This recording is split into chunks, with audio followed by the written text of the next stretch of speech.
Hello there. This is Iron. I decided to create a quick TAS of the first part of this run, so just the first sort of three splits you see here up to Mount Moon.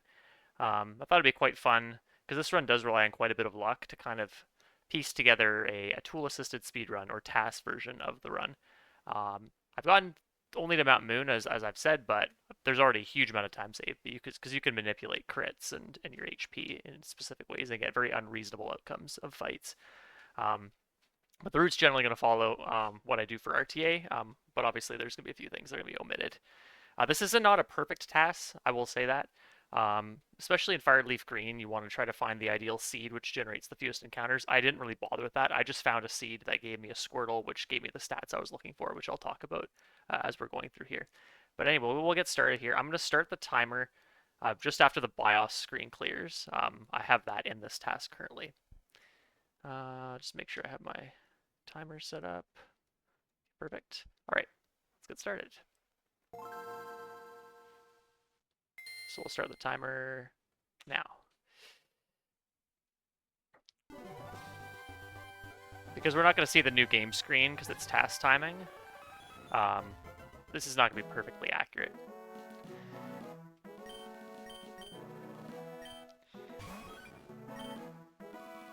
So yeah, just kind of how you do a task. I'm not super experienced with it. I've played with the software before when I'm doing making manipulations for some games, but you pretty much use in BizHawk there's a tool called TAS Studio, and you can pretty much just roll through each individual frame and select inputs on specific frames, and I've used that to create this. So obviously I can do the options super fast. As a result, much faster than a human could. I picked the girl. I don't know if it really matters if you pick the boy or the girl. I think for this run, because we actually removed a bunch of the fights in the middle of the run, I think it might change based on whether you're a boy or a girl, but I've just kept it as a girl for now. Gave myself a one character name, as always. But this section, other than the options, is really not that much faster because there isn't really much that you can do. And clearing text boxes, you might be a little bit faster here for TAS timing.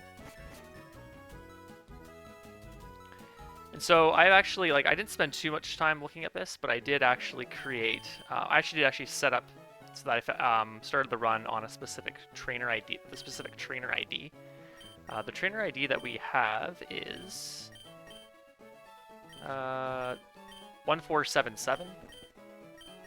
And we're going to be waiting a little bit for the Squirtle that we want here. So really, for the Squirtle stats, I thought about having what to have, and plus speed ends up being the most ideal scenario here.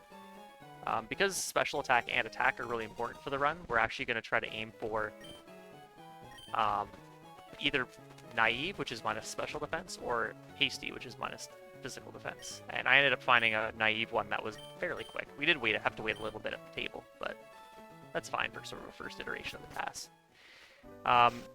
This Squirtle has 31 HP, 29 attack neutral, 16 defense, 20 special attack, 21 special defense, and 25 speed. And this is enough to outspeed everything except for the Onyx on Brock, as well as you speed tie the Beedrill on Route 3. But you can just manipulate it to win the speed tie anyway. Alright, so the first two rival fights, we actually want to get tackle crits, 2 of them. The rival can we really want to see tackle, it's the fastest outcome. It has growl, but that's slower, and tackle can't miss because this has Gen 5 mechanics, I believe. So tackle's 50 base power and 100% accurate. So we make short work of that Bulbasaur. With 2 crits. That's kind of the fast way to do it. Now the Charmander coming up here, you can actually kill it with a crit and a non-crit, but both rolls have to be max rolls. So you're effectively hit, so a max roll is 1 in 16, and a crit is 1 in 16, so a max roll crit is a 1 in 256. So if you can find a max roll crit and just a standard max roll, you end up with 1 in 256 and a 1 in 16, and I could not be bothered to figure that one out, so I'm just settled on 2 crits, so I lose a bit of time there. It's not a huge deal, though. But again, make short work of our rivals here. So I forgot that I had to split. This is actually a much faster outcome than RTA, but it only looks like it's 2 seconds in this particular scenario. And also, as I said, I am going to be getting a couple encounters. I think I get 2 encounters on the way up on the first pass, and then none on the way down, and then 2 on the way up on the second pass, which is kind of standard minimum encounters that you'd expect to see in RTA. And I am going to avoid the grass as much as possible, like I would in RTA as well. If this was botted, you could probably just walk through grass and save a few steps, especially because walking is so slow. But I don't have those tools, and this really cannot be bothered. I'm just having fun with this, really. Not looking for anything particularly crazy. One another thing of note is that I'm not picking up the 10 potions from that Mart guy. Because this is TAS, we really don't care about our health in terms of healing it. So we're just gonna skip that.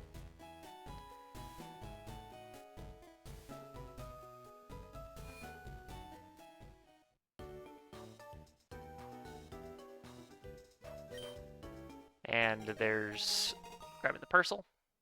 Nothing particularly important here. As you might have heard that I did a bonk. I don't know if I did that for the rest of the earlier in the run, but from this point onwards, I actually added in the bonks. If you actually bonk and then immediately start moving, you save a frame or two. I don't remember exactly what it is. That's something that's done in RTA runs to save a tiny bit of time. I also skipped the orange berries that you saw above there. Those are grabbed in RTA. They're very, very helpful for as extra healing items, as well as getting a bit more HP mid-battle without having to use a turn to heal. But again, we don't care about that. No encounters on the way back. That's pretty easy. I think because this is based on Fire Red, Leaf Green. I think the first 6 tiles you have effectively 1% chance on each tile to get an encounter. It's sort of a pseudo immunity. And then standard odds to get an encounter from there. And so since we've only walked through 6 tiles of grass, or so, maybe it's 7, the chances of getting an encounter are extremely low. So that's pretty easy to manipulate.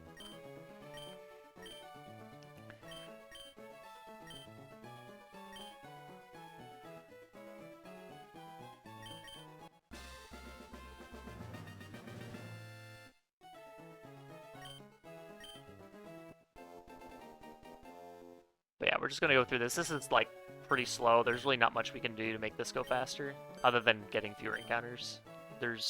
Yeah. And walking speed is absolutely glacial. It's extremely slow. So,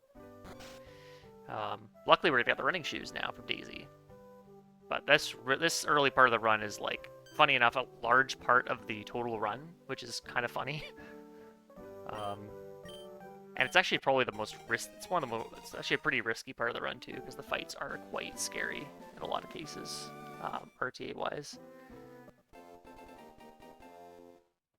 We'll see how long it takes me to actually get through the entire run. I'm going to probably try to do a similar route that the RTA run does, because there's really not many other good options out there.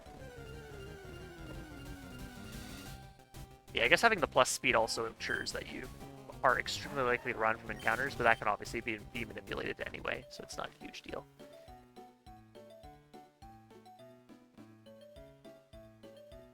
Yeah, as 2 tiles as possible all the way back. I just get 1 encounter on the very last tile. So it's 2 encounters in total. And now we're finally get to move on to the next few fights against Team Rocket. One thing that's done here, which is I do an RTA to save a bit of time, is you want to run along this row of tiles, and then you're kind of guided up into the cutscene here. If you run right below the ledge, you actually are forced to walk once you get past the ledge, and that's slow. There's a little bit of movement that is optimized there. That's done easily in RTA though. Okay, so the rocket fights here. The first rat, we want to crit 1 shot, and we need a max roll crit. And I was somehow able to find one. It is a little bit of a wait. I think it's 3.5 seconds, but we do get the max roll crit to knock it out. So that's a 1 in 256 roll, effectively, with the crit.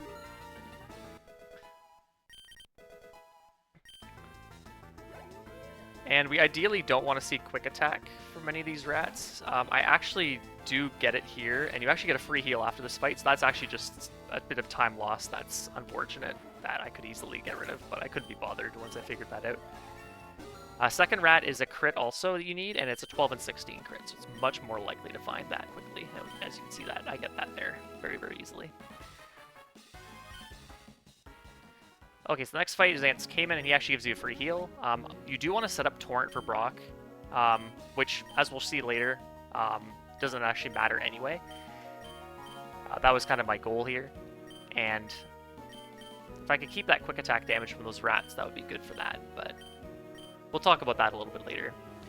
But anyway, here's the first and only fight against Cayman, which is effectively the third rival.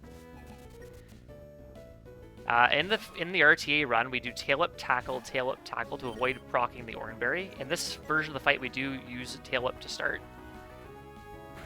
I believe that tackle crit could also work.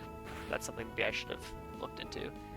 But we just skip 2 of those turns and we just crit the tackle, and that's a 5 and 16 crit. So very, very fast fight overall. I believe tackle, and we also want to avoid poison point, so that's another reason why we would not want to do 2 tackles potentially, is there's 2 chances for poison point. I manipulate the old man to move out of the way, to the right. That saves a bit of time, otherwise you'd have to step to the side, which is quite slow. Alright, this trainer can give a lot of problems. This Pidgey has Sand Attack. We don't have to worry about that here, because all we have to do is crit. And it's a 10 and 16 crit roll here.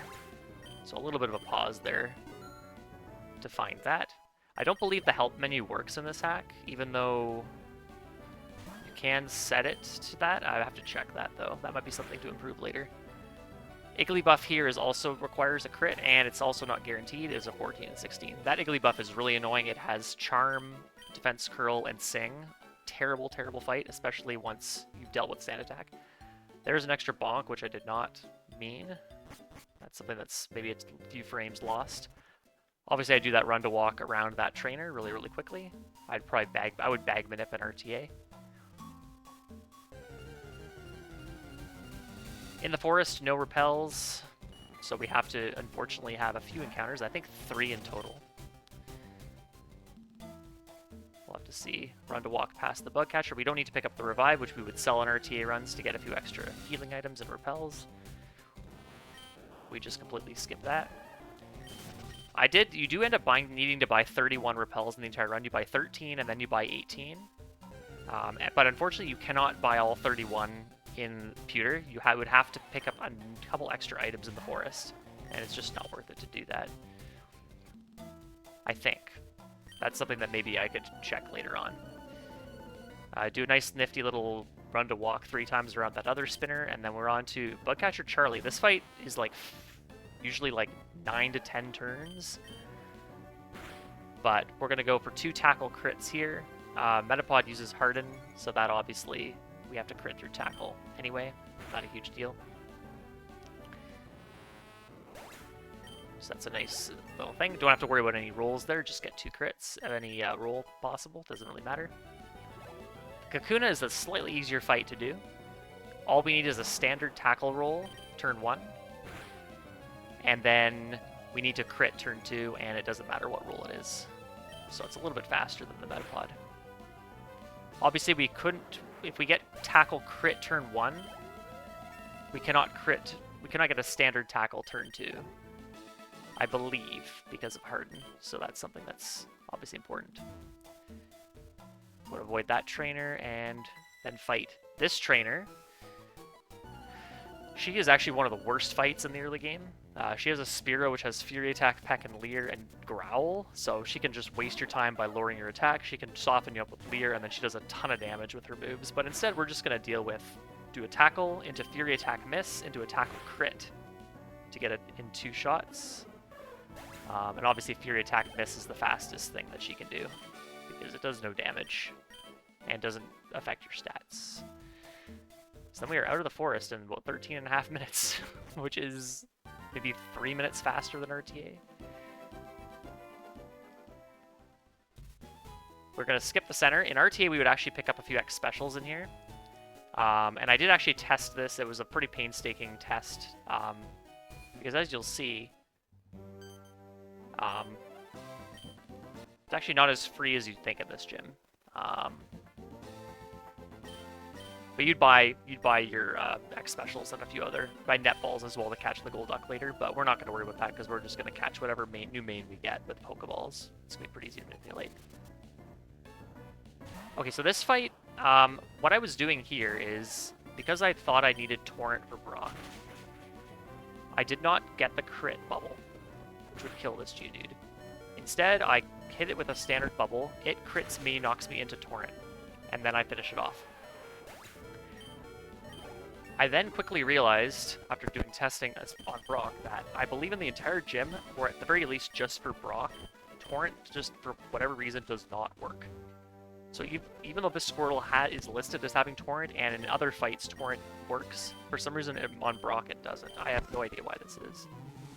But I could have saved a turn there by just critting that Geodude on the first fight. And now we're on to Brock. We swapped Tail Up to 1, and moved Tackle to 2, and then moved over to Bubble, and then crit Bubble on Geodude. This is a standard Bubble crit would kill, so remember we're not actually in Torrent here. We actually skipped the second trainer in the gym as well, because we don't need that experience. This fight is obviously, we would not do this fight this way and skip the trainer in RTA runs. But we get Water Gun, which is very important because this Ammonite is extremely bulky. So what I'm going to do is I'm going to crit this Ammonite 4 times. And he's going to miss Rock Tomb twice. Brock heals with a potion, so this is why I need to use it 4 times. If Torrent worked as intended, all I would have to do is get a standard Torrent hit with Bubble or Water Gun to knock it just below half. And then I would crit the second turn, and it would be a much faster fight. But because Torrent doesn't work, we have to do it this way. It's pretty obnoxious. Then the Onix outspeeds. We want it to miss Rock Tomb because Rock Tomb kills. Ideally, we're at high enough HP. We could also be at high enough HP that just goes for Rage and does a bit of chip damage. But then we also need a crit here as well because Torrent wouldn't work as intended.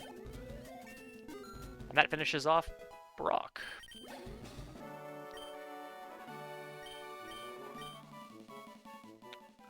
So as you can see, 6.5 minutes of time save. Compared to RTA.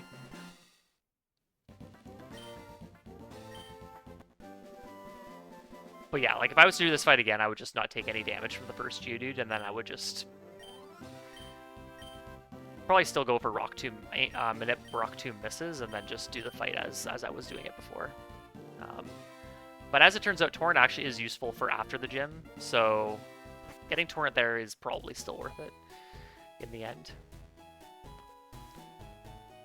So now what we're going to do is we're going to head on over to the Mart. This is actually required. We're going to buy... I don't know if we need this escape rope. We do need escape ropes for the run because we have to go pick up a bunch of money items. But I'm not sure if I'm going to need to do that because I haven't really planned out the run in its entirety. Not the best way to do a task, but whatever. And then as we do an RTA, we do set up the rappel so that we can do a sequence break past the guard here to avoid having to go into the museum and do a little small rocket subplot.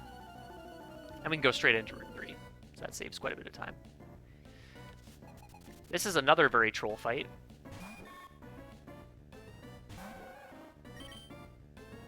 Which Butterfree... we do a standard Torrent hit into a Torrent crit with Confusion chip damage, because we're going to pop out of Torrent when we level up. So we want to take a little bit of extra damage here. And then this Beedrill, we switch to Tackle. We could have actually done Tackle on the Butterfree as well. Or actually, we could have done Water Gun on the Beedrill as well. And then we do a similar thing where we do a standard Tackle hit, Fury Attack miss, Tackle crit. We could have done that again with Water Gun. We're not going to teach Bite. Bite is really good on Squirtle for this section in RTA, but we don't need it because we have Tackle. It works extremely well.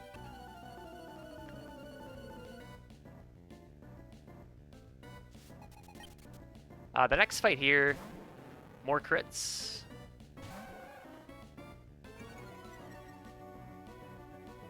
So this Ekans, we don't actually need Torrent to kill it with a crit, but we can't kill it with a standard Torrent hit, so we still need to get a crit for this guy. And then Machop,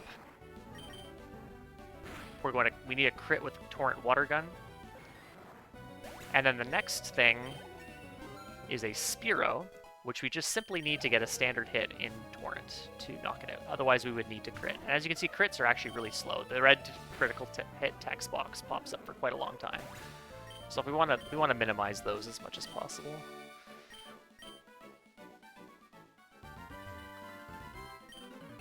In RTA, we'd normally be level 18 here, so we do need a little bit of extra help on this fight.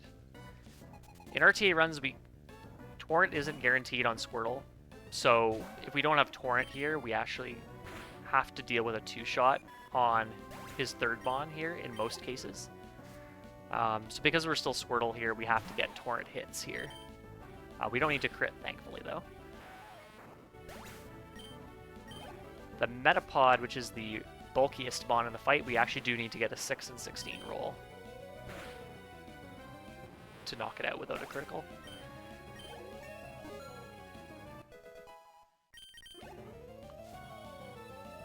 And then, yeah, Kakuna is just a standard Torrent hit as well.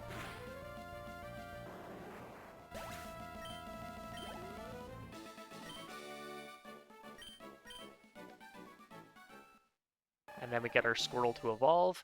Now it might be possible to do this whole section without evolving Wartortle. Because we only have 6 fights with Wartortle in total. But we would almost certainly need to hold Torrent, which would require taking some chip damage. That's something that could be improved with later TASs as well. Nothing really of note for this hiker, other than how I approach the hiker. In RTA runs, I want to walk in front of the hiker, because if you take the extra couple steps down, that messes up the repel timing for a skip in Mount Moon. But because this is TAS, and I can change things up a little bit, I do just talk to him.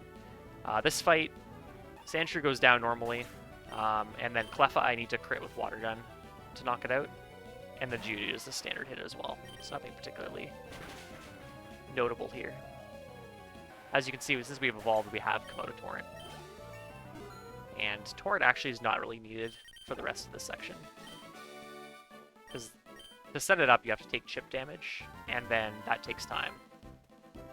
And then you'd have to yeah, then you could save some time for all the crits as well. Alright, so the repel timing, I skipped the full heal, that's in the bottom left of Mount Moon. I skipped the super potion, that's right there. I am going to grab the rare candy though, because that could be useful for the Elite Four. I don't actually know that though, because I have no idea what I'm doing. And then skip the escape rope as well. And then I also talked to this youngster instead of walking in front of him. In RT, you have to walk in front of him in order to set up your repel time.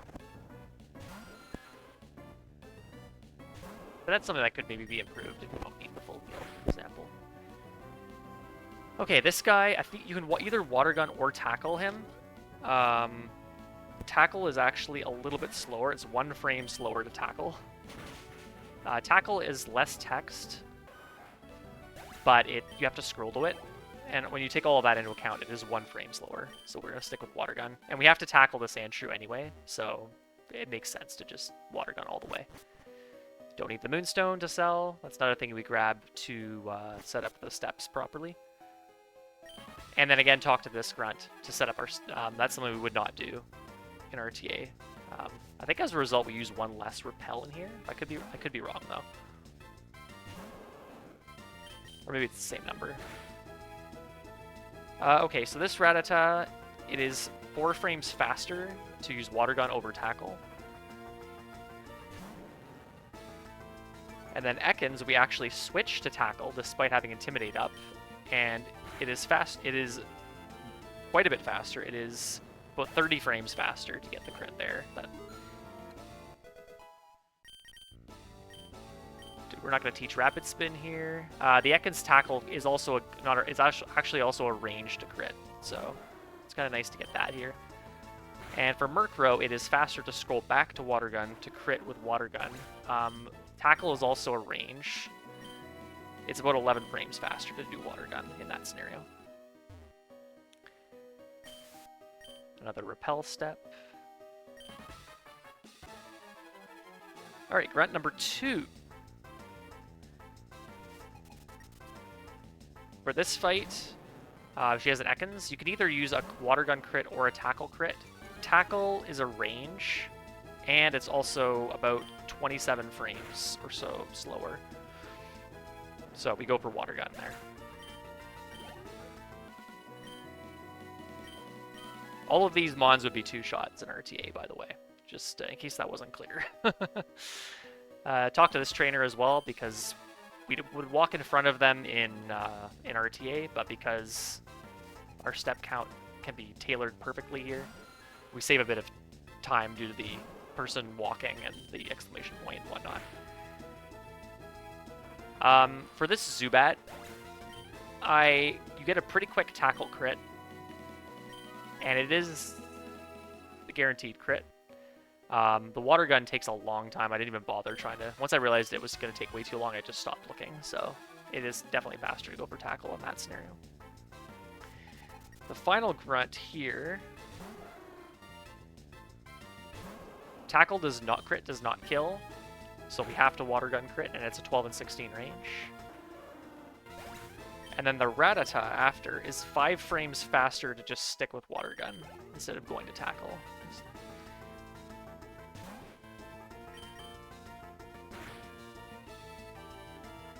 And we crit that as well. Alright, that is the last fight for Wartortle, and pretty much the last fight of this video. It is the last fight of the video. We're going to do a little bit of extra step manipulation here, then set up the Repel to pass Ariana, and then we do pretty much the same movement as we do in RTA, but we do not pick up the Attract TM because we do not need to sell it, because we don't really need all that money for X items later in the run. But otherwise, it's the same movement going all the way through. Alright, we saved about 4 minutes on Mount Moon. That's pretty sweet. And then we do the Repel skip to pass the rival.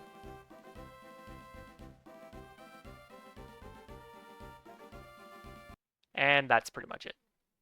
So, yeah, that's what I have so far. From here, pretty much it's going to be similar to RTA. We're going to pretty much try to get to Cycling Road to catch a Doduo in order to access Fuchsia to get Surf and Strength.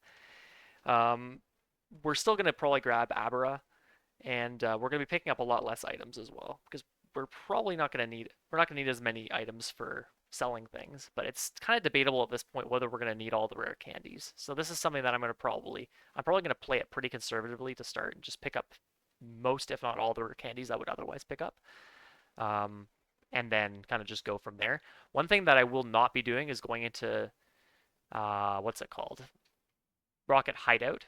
The reason why we go into Rocket Hideout in the RTA run is to grab the PP Max. That's the main thing. Unfortunately, there's a trainer you have to fight along the way, and that's quite a bit of time. But the PP Max is absolutely essential because, yeah, Lorelei is really bad. You need to PP Max Focus Blast. So that's something that we're not going to be doing. It's debatable whether we're going to go into Sylph in the TAS. There are a few nifty items in there, but we probably don't need to do that either.